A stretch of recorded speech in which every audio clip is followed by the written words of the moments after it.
Tell me, when exactly you joined ISIS?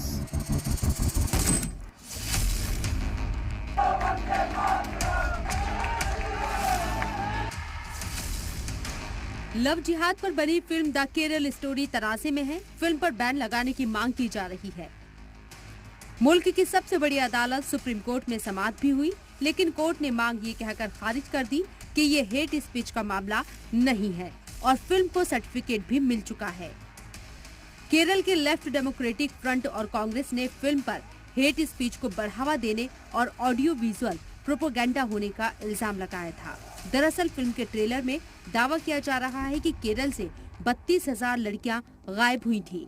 दहशतगर्द Tanzeem ISIS इन लड़कियों को brain wash करके इन्हें ट्रेन करता है और हिंदुस्तान में दहशतगर्दाना सरगर्मियों को अंजाम देने के लिए मिशन पर लगा देता है। उन्हें करीब लाओ, खानदान से जुदा करो, दुश्मनी रिश्ते बनाओ, जरूरत पड़े तो उन्हें प्रेग्नेंट करो और जल्द से जल्द अगले मिशन के लिए हमें हैंडओवर करो। इसके बाद से ही ये फिल्म तनाज़े का शिकार है। केरल के सीएम पिनराई विजयन ने फिल्म के ट्रेलर पर नाराजगी जताई है। उन्होंने कहा है कि फिल्म को जानबूझकर केरल में नफरत फैलाने के इरादे से बनाया गया है। ये फिल्म केरल का माहौल बिगाड़ने की साजिश है। ये फिल्म उस RSS का प्रोपेगेंडा है जो शिद्दत पसंद नजरिए का शिकार है और केरल में भी नफरत के बीज बोना चाहती है। Produced only for the propaganda of Sangha Parivar. Its intention is communal division in the society. This cinema will define Kerala before the world and destroy our secular image. We demand the Kerala story cinema should be banned.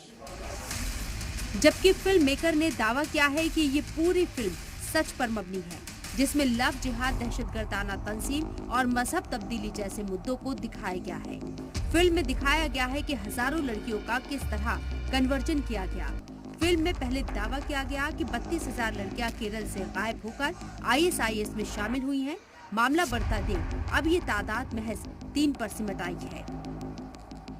ये एक international साजिश की हिस्सा जो केरल एक उसका foundation दे रहा था, लेकिन हमने 3 लड़की की कहानी बताई, जिनमें से एक लड़की अभी भी जिंदा है। She is right now in Afghanistan jail, जो हमारी फिल्म में आदा ने वो कैरेक्टर की है। It is a serious issue and I am glad कि हमारी फिल्म से हम लोग अवेयरनेस स्प्रेड करेंगे। किसी दोस्त ने आपको इस तरह का कुछ फीडबैक दिया हो, कोई ऐसा फैक्ट आपके सामने आया? दोस्त नहीं, पर दादा ने 7 साल के लिए रिसर्च किया और वी मेट द विक्टिम्स जो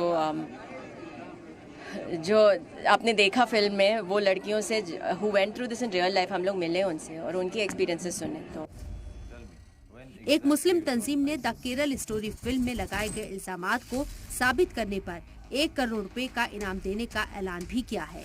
फिल्म के जरिए आने वाले दिनों में लव जिहाद के नाम पर सियासत के इशारे भी दिए जा रहे हैं। यहाँ पर कर्नाटक के लव जिहाद का भी जिक्र करना जरूरी है।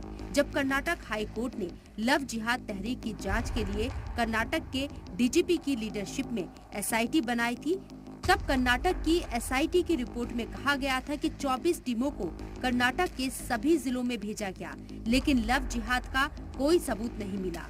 ऐसे में बड़ा सवाल ये है कि आखिर इस तरह की फिल्में बनाकर समाज के ताने बाने को फायदा कम नुकसान ज्यादा होता दिखाई दे रहा है।